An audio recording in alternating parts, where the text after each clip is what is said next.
Hello बच्चों, कैसे हैं आप लोग। आज हम लोग एक स्टूडेंट्स का डाउट है, उस इंटीग्रेशंस को एक डाउट आया है तो इसको हम लोग सोल्व करेंगे। और एक डिफिनिट इंटीग्रेशन का भी डाउट है तो अगले आपको लेक्चर में उसको हम लोग सोल्व करेंगे। तो ये देखिए, ये दिया है dx upon cos Q x और स्क्वायर रूट में बेटा जी कितना है 2 sin 2x। तो ये बताइए कि sin 2x का हम लोग फार्मूला क्या जानते हैं।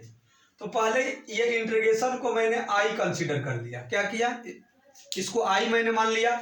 और sin 2x का फार्मूला हम लोग क्या जानते हैं dx, और cos q जो गया, cos q ऊपर गया तो कितना हो गया sec q, और sin 2x को हम लोग कितना लिख सकते हैं, जल्दी बोलिए सारे लोग।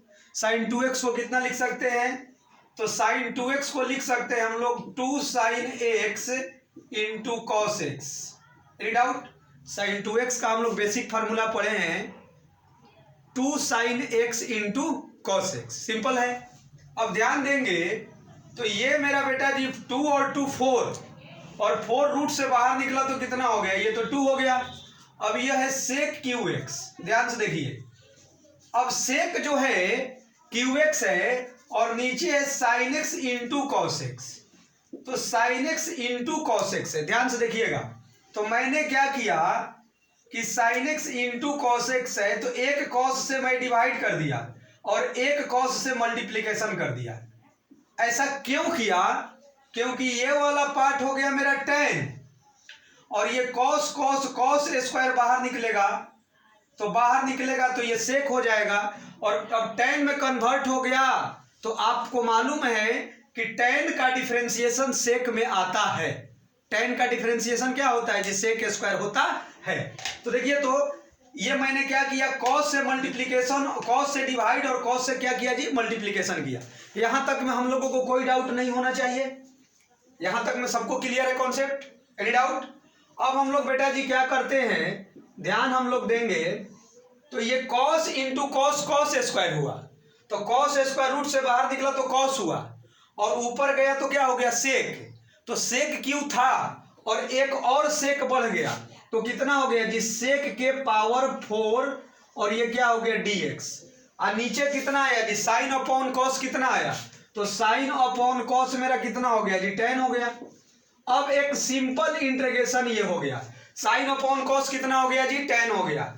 तो अब एक सिंपल इंटीग्रेशन ऐसा हम लोग पढ़े हैं, कैसे पढ़े हैं, ये इसको हम z मानते हैं या t मानते हैं और इसको डिराइवेटिव करते हैं तो कहीं ना कहीं हमारा क्वेश्चन अब सोल्व हो जाएगा। तो इतना के बाद हमको बनाना पड़ेगा कि आप लोग खुद से सोल्व कर लीजिएगा। बताइए क्या कीजिएगा आप लोग, put z equal to tan x। tan को मैंने क्या कंसीडर किया जी, z कंसीडर किया, तो z equal to tan x किया।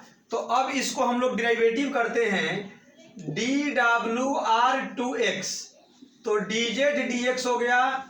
और tan का हम लोग कितना जानते हैं, सेक स्क्वायर जानते हैं कि नहीं जानते हैं, tan का डिराइवेटिव, तो dz इक्वल टू मेरा हो गया सेक स्क्वायर x dx। क्या बेटा जी दिक्कत तो नहीं है, और ये तो सिंपल, इतना तो कर चुके होंगे आप लोग। तो dz इक्वल टू क्या हो गया जी सेक स्क्वायर x dx। अब यही मेरे इंटीग्रेशन है, इसी को हमको सोल्व करना है। अब ये क्वेश्चन यहाँ कन्वर्ट हो गया है, तो आइए हम लोग मिलकर सोल्व करते हैं और देखते हैं कैसे सोल्व होगा। तो i इक्वल टू बेटा जी क्या है, सारे लोग बोलिए, सेक के पावर 4 है, तो सेक के पावर 4 को लिख सकते हैं sec square x into sec square x। और नीचे क्या है जी tan है, किसी को डाउट तो नहीं होना चाहिए, नीचे क्या है जी मेरा tan है। अब देखिए तो ये tan z हो गया, सेक स्क्वायर x dx क्या हो गया जी मेरा dz हो गया। अब इस सेक को tan में लिख सकते हैं तो सारा अब z में आ गया, सारा क्या आ गया जी z में। देखिए हम लिख रहे हैं, इस सेक को लिख दिए 1 प्लस tan स्क्वायर, बेटा जी बताते जाइएगा। इस सेक को हम लोग लिख दिए कितना जी 1 प्लस, जल्दी बोलिए, इस सेक को हम लोग कितना लिख दिए, जल्दी बोलिए सारे लोग, 1 प्लस tan स्क्वायर x, और ये सब को ऐसे ही छोड़ दीजिए। ये कितना हो गया सेक स्क्वायर x dx, और ये कितना हो गया जी tan x। अब आप चेक कीजिए सारा जेड का फॉर्म हो गया। सारा किसका फॉर्म हो गया जी? जेड का फॉर्म हो गया। कैसे? देखिए जेड इक्वल टू मैंने क्या किया है 10, तो 1 प्लस जेड स्क्वायर, ये वाला कितना आ गया डी जेड, ये वाला कितना आ गया G D Z. Any doubt? बोलते जाइएगा आप लोग। 1 प्लस जेड स्क्वायर, ये वाला हो गया मेरा डी जेड। इतना पार्ट कितना हो गया जी sec square x d x कितना हो गया डी जेड, और ये कितना होगा रूट जेड। अब एक सिंपल इंटीग्रेशन कोई बच्चा भी बना लेगा, अलग अलग कीजिए। 1 अपॉन रूट जेड, ये इतना हो गया, हाँ या ना? रूट ऊपर जाएगा तो रूट मतलब होता है पावर में 1/2, तो ऊपर गया तो कितना हो गया -1/2। अब ये 2 और 1/2 कितना हो गया जी 3/2 हो गया।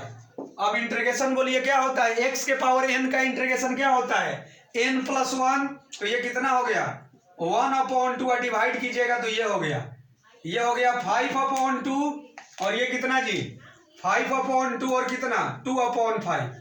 और ये मालूम है कि ये इंटीग्रेशन में मैंने इरेज किया था तो 1/2 बाहर निकला था।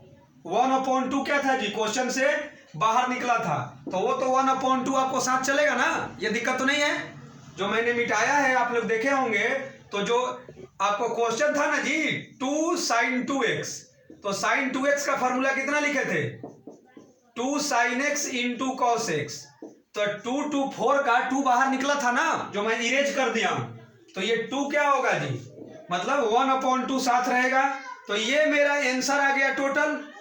अब ये आंसर आया और इसके आगे क्या है जी 1/2 है, इसके आगे क्या है 1/2 है, इसके आगे क्या है जी 1/2 है, तो 1/2 इसके आगे है, तो 1/2 2 कॉमन ले लीजिएगा तो क्या हो गया ये 2 कैंसिल हो गया। तो मेरा लास्ट रिजल्ट कितना आ गया बोलिए, लास्ट रिजल्ट कितना आ गया 2 2 बाहर निकल गया, तो मेरा आ गया जेड के पावर 1/2 प्लस जेड के पावर 5/2 अपॉन में कितना है 5, अब प्लस कितना जी सी। अब जेड क्या था जी 10 था, तो मेरा इंटीग्रेशन सोल्व हो गया। ये हो गया √10x, और 10x के पावर कितना जी 5/2/5 प्लस सी। किसी को डाउट नहीं होना चाहिए इस इंटीग्रेशन में, एनी डाउट? तो आप लोग इसको कर सकते हैं। ये किसी आप लोगों के दोस्त का कोई एक डाउट था, उन्होंने मेरे को सेंड किया था, तो उसको सोल्व किया गया। अब अगला एक नेक्स्ट आपको ऑब्जेक्टिव क्वेश्चन उन्होंने दिया है डिफिनिट इंटीग्रेशन का, तो उसको भी सोल्व करा रहे हैं। जल्दी इसको कर लीजिए, जल्दी फास्ट कीजिए आप लोग, जल्दी फास्ट कर लीजिए।